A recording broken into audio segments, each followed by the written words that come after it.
السلام علیکم ورحمۃ اللہ، کیسے ہیں آپ؟ امید کرتی ہوں آپ خیریت سے ہوں گے۔ آج آپ کا سبق سورۃ الاعراف پارہ نمبر 8 اور رکوع نمبر 8 ہے۔ اس سے پہلے آپ نے سورۃ الانعام مکمل کی ہے۔ آج آپ انشاءاللہ تعالی سورۃ الاعراف کا پہلا رکوع پڑھیں گے اور جو پارہ نمبر 8 ہے اس کا 8واں رکوع اور سورۃ الاعراف کا پہلا رکوع۔ اس کا نام دیکھیں پہلے، سورۃ الاعراف۔ عرف کہتے ہیں بلند اونچی جگہ کو، اور اعراف اس دیوار کا نام ہے جو جنت اور جہنم کے درمیان میں ہوگی۔ اس دیوار پر وہ لوگ ہوں گے جن کی نیکیاں اور برائیاں برابر ہوں گی، تو اللہ تعالیٰ نہ انہیں جنت میں بھیجیں گے نہ انہیں جہنم میں بھیجیں گے، بلکہ ان کو انتظار کروایا جائے گا، اور اس انتظار کے بعد بالآخر ان کو جنت میں ہی بھیج دیا جائے گا۔ ٹھیک ہے، تو ان کے بارے میں مزید آپ پڑھیں گے، اسی صورت میں پڑھیں گے انشاءاللہ تعالی۔ ابھی آپ اس کا صرف تعارف دیکھ لیں کہ اس کا تعارف کیا ہے۔ ٹھیک ہے، چلیں شروع کرتے ہیں اللہ کے نام سے۔ اعوذ باللہ من الشیطان الرجیم، بسم اللہ الرحمن الرحیم۔ الف لام میم صاد، حروف مقطعات ہیں، اللہ کے سوا ان کے معنی کوئی نہیں جانتا۔ ٹھیک ہے، کتاب انزل الیک فلا یکن فی صدرک حرج منہ لتنذر بہ وذکری للمؤمنین۔ کتاب انزل نازل کی گئی، مجھول ہے، الیکا آپ کی طرف، فلا یکن پس نہ ہو، فی صدرک آپ کے سینے میں، حرج تنگی، منہ اس سے، لتنذر تاکہ، یکے لام کئی ہے، اس کا معنی کرتے ہیں تاکہ یا کہ، تاکہ آپ ڈرائیں، بھی ساتھ اس کے، وذکرہ اور نصیحت، للمؤمنین مومنوں کے لیے۔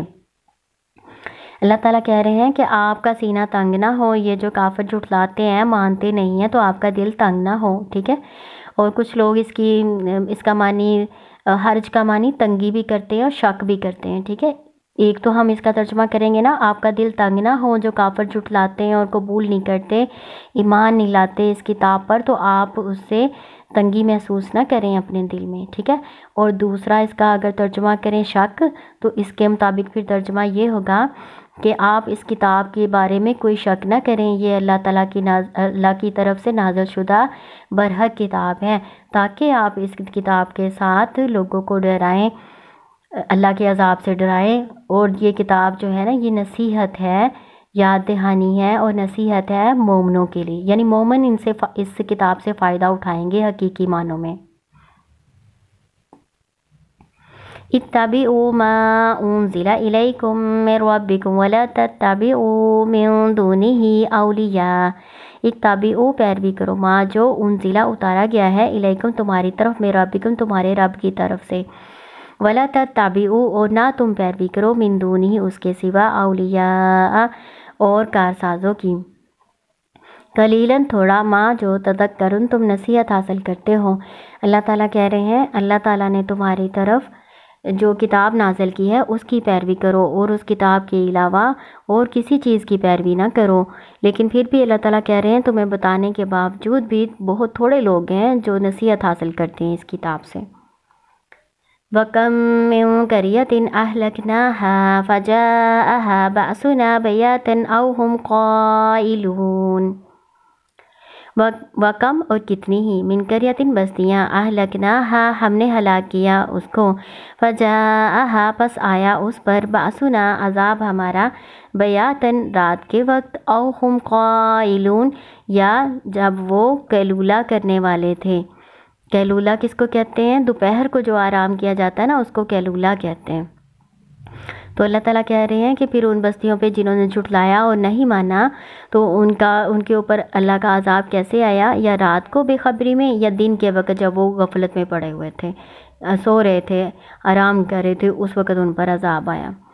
فما كان دعواهم إذ جاءهم بأسنا إلا أن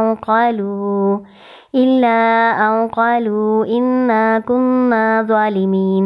فما کانا پس نہیں تھی، دعواہم پکار ان کی، اذ جب جاءہم آیا ان پر، باسنا عذاب ہمارا، الا مگر، کہ قالو انہوں نے کہا انا کننا بے شک ہم ہی تھے ظالمین ظالم، یعنی ہم ہی ظالم تھے۔ جب ان پر اللہ کا عذاب آیا تو ان کے ایک ہی ان کی پکار تھی کہ ہم ہی ظالم تھے، اللہ نے ہم پر ظلم نہیں کیا، عذاب بھیج کر ہم نے ہی اللہ کے احکامات کا انکار کیا تو ہم پر عذاب آیا، ہم ہی ظالم تھے، ہمارا ہی قصور تھا۔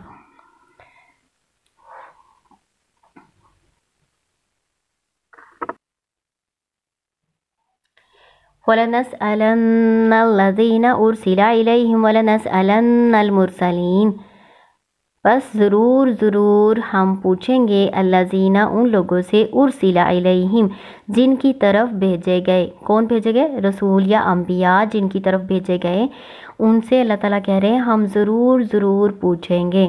لام تاکید اور نون سکیلا، تو اس کا معنی بھی ضرور ہے اور اس کا معنی بھی ضرور ہے۔ تو اللہ تعالیٰ کہہ رہے ہیں جن قوموں کی طرف رسول بھیجے گئے، پیغمبر بھیجے گئے، ضرور ہم ان سے پوچھیں گے۔ کیا پوچھیں گے اللہ تعالیٰ ان سے؟ اللہ تعالیٰ قوموں سے پوچھیں گے تمہارے پاس ہمارے رسول آئے تھے، ہمارے انبیاء آئے تھے، تو تم نے ان کو کیا جواب دیا تھا؟ ان کی تعلیمات پر عمل کیا تھا؟ ان کی جو وہ حق کا پیغام لائے تھے اس کو قبول کیا تھا؟ ان کی تعلیمات پر عمل کیا تھا یا نہیں کیا تھا؟ تم نے ان کو کیا جواب دیا تھا جب تمہارے پاس رسول آئے تھے؟ ٹھیک ہے، اللہ تعالیٰ کہہ رہے ہیں یہ ضرور امتوں سے پوچھا جانا۔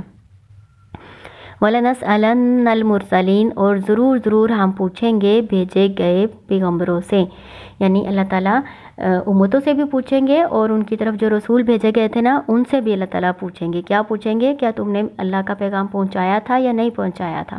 ٹھیک ہے نا، تو دونوں ہی جواب دہ ہیں، امتیں بھی اور رسول بھی، جس کا اللہ تعالیٰ نے یہاں ذکر کیا ہے۔ فَلَنَقُصَّنَّ عَلَيْهِمْ بِعِلْمٍ وَمَا كُنَّا غَائِبِينَ، بس ضرور یا پھر ضرور ہم بیان کر دیں گے علیہم ان پر، بعلم ساتھ علم کے، وما کننا غائبین اور نہیں ہم تھے غائب یعنی غیر موجود، لیکن یہاں پہ بے خبر کے معنی دے گا، یعنی ہم ان کو حق کے ساتھ علم کے ساتھ سب کچھ سچ بتا دیں گے۔ کس طرح سے؟ ہمارے ساتھ جو فرشتے ہیں نا کرامن کاتبین، وہ ہمارے سارے اعمال اور اقوال لکھتے ہیں، تو اللہ تعالیٰ وہ صحیفے ان کے آگے رکھیں گے جو لکھے ہوئے ہمارے اعمال نامے ہیں، اور فرشتوں کو گواہی کے طور پر لائیں گے اور ان کی اپنی جلدیں گواہی دیں گی، ان کے اپنے ہاتھ پاؤں گواہی دیں گے۔ تو اللہ تعالیٰ کہہ رہے ہیں ہم ان پر سارا کچھ بیان کر دیں گے اور ہم بے خبر نہیں ہیں، یعنی لوگوں کے اعمال سے جو وہ اعمال کر رہے ہیں ان سے اللہ تعالیٰ بے خبر نہیں ہے، اللہ تعالیٰ علم کے ساتھ بیان کر دیں گے۔ والوزن یومئذ الحق، اور وزن اس دن حق ہے۔ فمن ثقلت موازینہ فاولئک هم المفلحون، پس جس کے بھاری ہوں گے وزن، پس یہی وہ لوگ ہیں وہ جو فلاح پانے والے ہوں گے، فلاح یعنی کامیاب ہونے والے ہیں۔ اس میں اللہ تعالیٰ نے کہا ہے کہ اس دن یعنی قیامت کے دن جو وزن ہوگا نا، یعنی جو تولنا ہوگا ترازو میں برائیوں اور نیکیوں کو، وہ برحق ہے، وہ ضرور ہوگا۔ بس جس کے، پھر اللہ تعالیٰ کہہ رہے ہیں جس کے وزن بھاری ہوں گے نا، یعنی نیکیوں والا پلڑا جس کا بھاری ہوگا تو وہ لوگ وہ کامیاب ہوں گے۔ ومن خفت موازینہ، اور جس کے ہلکے ہوں گے وزن، یعنی جس کی نیکیوں والا پلڑا جو ہے نا وہ ہلکا ہوگا، فاولئک الذین، پس یہی وہ لوگ ہیں وہ جو خسروا، خسارے میں ڈالا، نقصان میں ڈالا، انفسہم، اپنی جان کو، بما، باوجہ اس کے، کانوا تھے، بآیاتنا، ہماری آیات کے ساتھ، یظلمون، وہ ظلم کرتے۔ آیات کے ساتھ ظلم کرنا کیا ہوتا ہے؟ یعنی آیات کو مانتے نہیں تھے۔ آیات کا ظلم کیا ہوتا ہے؟ جو کسی کا حق بنتا ہے نا وہ نہ اس کو دینا، تو اللہ کی آیات کا کیا حق ہے کہ ان پر ایمان لایا جائے، ہے نا، تو وہ ایمان نہیں لاتے تھے تو اللہ کی آیات کے ساتھ پھر وہ ظلم کرتے تھے۔ ٹھیک ہے نا، یہ جو آیت ہے نا اس میں بتایا گیا ہے کہ لوگوں کے اعمال تولے جائیں گے۔ تو کس طرح سے اعمال تولے جائیں گے؟ اس کا مطلب یہ ہے، آپ سوچیں گے کہ جو نیک عمل ہیں ان کے تو جسم نہیں ہوتے، یعنی نیک عمل ہمیں نظر تو نہیں آ رہا ہوتا، تو پھر اللہ تعالیٰ ان کو کیسے تولیں گے جب ان کا جسم بھی نہیں ہے اور اس کا وزن بھی نہیں ہے، تو پھر اللہ تعالیٰ اس کو کیسے تولیں گے؟ اس کے بارے میں نا مختلف اقوال ہیں، اور ساری جو ہے نا حدیثوں سے تین اقوال ہیں، اور تینوں اقوال ہی حدیثوں سے ثابت ہیں۔ وہ میں آپ کو بتا دیتی ہوں کہ اس کے بارے میں علماء کیا رائے دیتے ہیں۔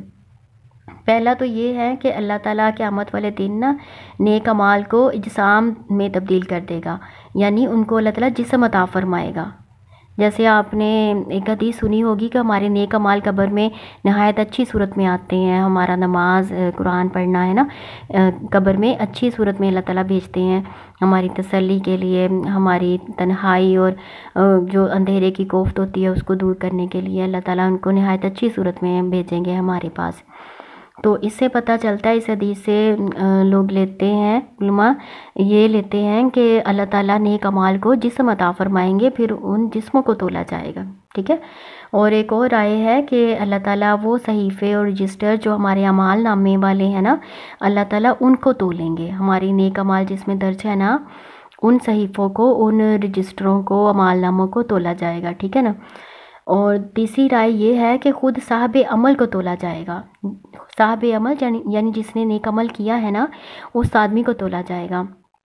اس کے بارے میں بھی ایک حدیث ہے کہ اس طرح سے میں آپ کو مفہوم بتا دیتی ہوں کہ ایک دفعہ آپ صلی اللہ علیہ وسلم نے ایک صحابی کو جو بہت کمزور تھے، ان کی ٹانگیں پتلی تھیں، تو صحابہ ان کی طرف دیکھ کے ہنسنے لگے کیونکہ وہ درخت پہ چڑھے ہوئے تھے تو ان کی پنڈلیاں پتلی پتلی اور باریک تھیں، تو جس کو دیکھ کے نا صحابہ ہنس پڑے دوسرے جو ہیں۔ آپ صلی اللہ علیہ وسلم نے کہا تم کیوں ہنس رہے ہو، یہ پنڈلیاں میزان میں بہت بھاری ہیں۔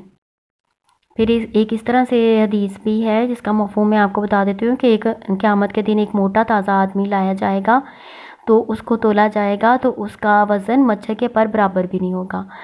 یہ میں آپ کو حدیث کا مفہوم بتا رہی ہوں۔ تو اس کے حساب سے کچھ لوگ یہ لیتے ہیں، علماء یہ رائے لیتے ہیں کہ صاحب عمل کو تولا جائے گا۔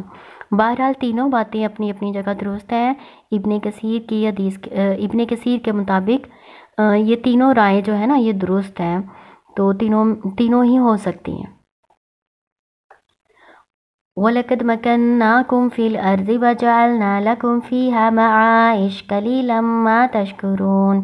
وَلَقَدْ اور بلا شبہ، مَكَنَّاكُمْ ہم نے بسایا تم کو، فی الارض زمین میں، وَجَعَلْنَا اور ہم نے رکھ دیا، لَكُمْ تمہارے لیے، فیہا اس میں، معائش گزرانے اسباب، گزرانے زندگی کے اسباب، ٹھیک ہے، ذریعہ معاش، گزرانے زندگی کے اسباب، قلیلاً بہت تھوڑے، ماں جو تشکرون تم شکر کرتے ہو۔ اللہ تعالیٰ نے ہمیں زمین میں بسایا ہی نہیں، ہماری ضرورت کی ہر چیز رکھ دی، معیشت میں ہر چیز آ جاتی ہے جو ہماری زندگی گزارنے کے لیے ضروری ہوتی ہے، تو صرف ہماری نہیں، ہر مخلوق کی اللہ تعالیٰ نے ضرورت جو ہے نا اس زمین میں رکھی ہوئی ہے۔ جتنی بھی اللہ تعالیٰ نے مخلوقات پیدا کی ہے نا، اللہ تعالیٰ نے ان سب کی مخلوقات کے لیے نا جس چیز کی ضرورت تھی، اللہ تعالیٰ نے اس زمین میں اس کو عطا کی ہے، ٹھیک ہے، یہ ہم جانتے ہیں۔ تو یہ آپ کا نا رکوع پہلا یہاں پہ مکمل ہو گیا ہے۔ اللہ تعالیٰ آپ کو کامیاب کرے۔ السلام علیکم رحمۃ اللہ۔